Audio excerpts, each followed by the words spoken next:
अस्सलाम वालेकुम, मैं हूँ राना अदनान शबीर खान।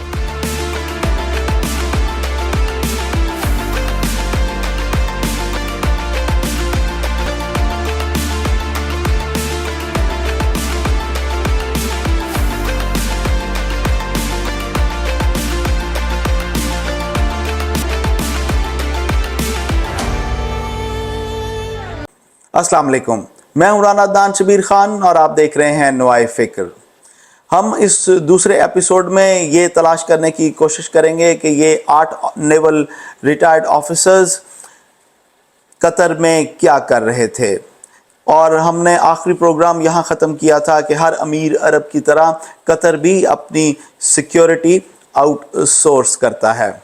2014 में अमान का एक रिटायर्ड एयरफोर्स ऑफिसर घुस्मान अल अजमी एक डिफेंस कंसल्टिंग कंपनी अलधारा के नाम से खोलता है और इस कंपनी का काम डिफेंस सर्विसेज देना है, जिसके अंदर मिलिट्री इक्विपमेंट की ट्रेनिंग देना, लॉजिस्टिक फराहम करना और डिफेंस इक्विपमेंट की मेंटेनेंस करना शामिल है।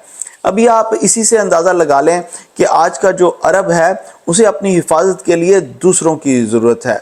जो हथियार और सामान हर्ब वो ख़रीदता है, उसको जंगी हालत में बरकरार रखने के लिए भी उसे दूसरों की ज़रूरत है। अभी आपको इस बात की भी कुछ समझ आ रही होगी कि फ़लस्तीन में जो हो रहा है वो क्यों हो रहा है। बहरहाल घमास अल अजमी कतर के एक जनरल तारिक साहब को एक प्रपोजल बनाकर भेजते हैं कि कतर एमरी नेवल फोर्सेस की जो ट्रेनिंग सर्विसेज हैं वो उसकी कंपनी को दे दी जाएं और फिर 1 साल के अंदर उसका ये प्रपोजल एक्सेप्ट भी हो जाता है और ये कंपनी कतर की हुकूमत के साथ मिलकर काम करने लग पड़ती है। इस कंपनी ने 2015 से 16 के दरमियान 75 के करीब इंडियन नेवल ऑफिसर्स और जवानों को नौकरी दी और उन्हीं 75 इंडियन नेवल ट्रूप्स में वो 8 नेवल ऑफिसर्स भी शामिल हैं जो बहुत बड़ी तनख्वाह पर इस कंपनी में काम कर रहे थे। कमांडर परनेंदु तिवारी इस कंपनी के टॉप पर थे और मैनेजिंग डायरेक्टर थे।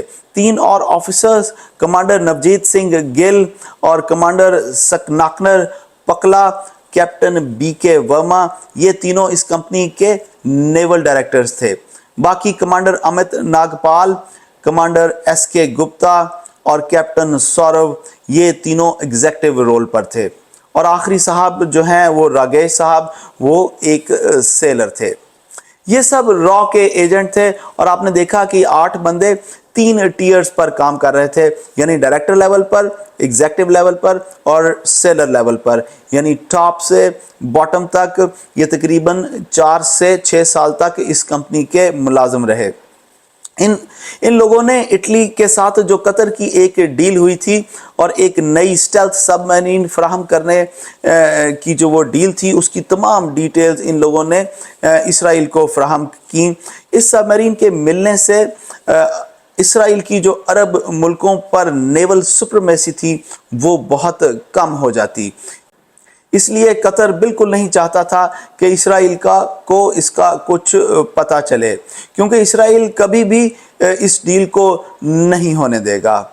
रॉ के लिए एक और चीज़ भी बहुत इंपॉर्टेंट थी, वो ये कि पाकिस्तान और कतर मिलकर एक दूसरे को नेवल सपोर्ट देते हैं, अक्सर एक्सरसाइजेस इकट्ठे करते हैं।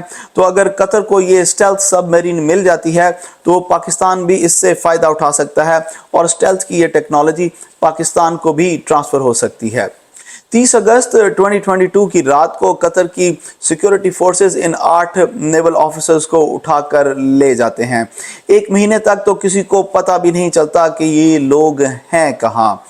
रॉ और इंडियन गवर्नमेंट भी इस बात को छुपा कर रखती है और अपनी अवाम और इवन इन ऑफिसर्स की फैमिलीज को भी पता नहीं चलता कि क्या हो रहा है और उनके अजीज कहाँ गए।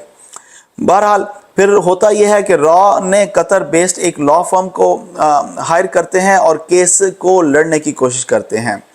31 मई 2023 को रॉ अपने बाकी नेवल अफसर्स को जो धारा में काम कर रहे थे उनको भी वो वापस बुला लेते हैं।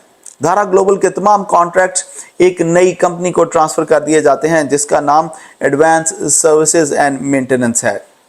इस नई कंपनी को फ्रेंच चला रहे हैं और उसमें उन्होंने इंश्योर किया है कि कोई भी इंडियन नेवी का ऑफिसर उसमें हायर ना किया जाए। नॉर्मली उसमें अरब हैं और उसमें ब्रिटिशर्स उस कंपनी में काम कर रहे हैं अभी तक जो हायरिंग हुई है।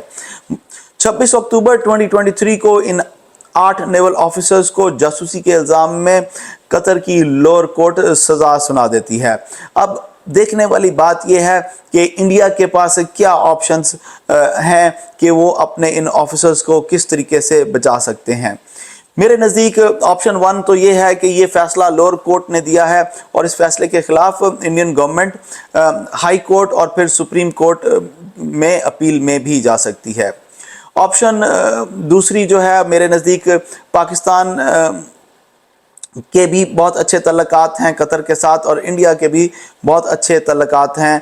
कतर के अमीर ने कई दफ़ा इंडिया में विज़िट भी किया है। प्राइम मिनिस्टर मोदी साहब ज़ाती तौर पर कतर के अमीर से मुलाकात करें और उनसे रिक्वेस्ट करें कि जो आने वाली 18 दिसंबर है, इसमें कतर में जो नेशनल डे मनाया जाता है, उस दिन कतर के अमीर बहुत से लोगों को आम माफ़ी देते हैं, उनमें उन 8 इंडियन को भी शामिल कर दिया जाए। ये ऑप्शन 2 है मेरे नज़दीक। ऑप्शन 3 मैं ये समझता हूँ कि 2015 में कतर ने इंडिया के साथ एक प्रिजनर ट्रांसफ़र एग्रीमेंट साइन किया था। इस एग्रीमेंट में ये तय हुआ था कि अगर कोई इंडियन नेशनल कतर में सज़ा पाता है तो वो अपनी सज़ा जो है वो इंडियन जेल में भी आकर पूरी कर सकता है, और ऐसे ही अगर कोई कतर का नेशनल इंडिया में कोई जुर्म करता है और उसे सज़ा मिलती है तो वो कतर में अपनी सज़ा पूरी कर सकता है। मगर इसके लिए मेरा ख्याल है कि पहले डिप्लोमेटिक प्रेशर डालकर इस सज़ा में कमी की ज़रूरत है, यानी डेथ सेंटेंस से उसको लाइफ इम्प्रिजनमेंट पर ले जाया जाए और उसके बाद उनसे रिक्वेस्ट की जाए कि जनाब आप इनको हमारे मुल्क में भेज दें, हम इनको बाकी सज़ा वहाँ दे देंगे। अगली ऑप्शन मेरा ख्याल है कि अगर ये पहले वाली 2 अगर काम ना करें तो फिर एक तीसरा मुल्क उसको बीच में आर्बिट्रेटर के तौर पर शामिल करके उसका प्रेशर डाला जाए ताकि सज़ा में कमी हो सके और इन लोगों को इंडिया ले जाया जा सके। उससे अगली ऑप्शन जो है वो इंटरनेशनल कोर्ट ऑफ जस्टिस और परमानेंट कोर्ट ऑफ आर्बिट्रेशन भी हैं, मगर मेरा नहीं ख्याल कि ये वायबल ऑप्शंस हैं इंडिया के नज़दीक। मेरे नज़दीक जो सबसे ज़रूरी बात है वो ये है कि कतर की 27 लाख आबादी में से 7 लाख इंडियन नेशनल वो कतर में रहते हैं और ये एक बहुत बड़ी वर्क फोर्स है और कतर किसी भी सूरत में इस वर्क फोर्स को लूज़ नहीं करना चाहेगा। और दूसरी बात यह है कि कतर की LNG, LPG और पेट्रोकेमिकल्स का सबसे बड़ा ख़रीदार इंडिया है और उसका हुजम $16.81 बिलियन हैं।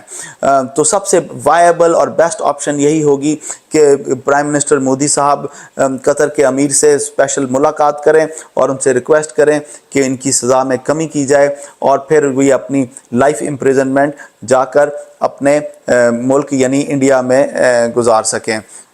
18 दिसंबर ज़्यादा दूर नहीं है, हमें पता चल ही जाएगा, ख़बरें आ ही जाएंगी। लेकिन एक चीज़ आपको बताता चलूँ कि इंडिया की बदमाशियाँ कनाडा में, कतर में और फिर अब अमेरिका में भी हैं। रॉ की ये जो बदमाशियाँ हैं ये इस वक्त दुनिया इनको देख रही है। जो अमेरिका में इन्होंने हरकत की है उस पर मैं एक अलग प्रोग्राम करूँगा इंशाल्लाह। उस वक्त तक आपसे इजाज़त लूँगा। अल्लाह आप सबको आसानियाँ नसीब फरमाए और आसानियाँ तकसीम करना नसीब फरमाए। अस्सलाम वालेकुम।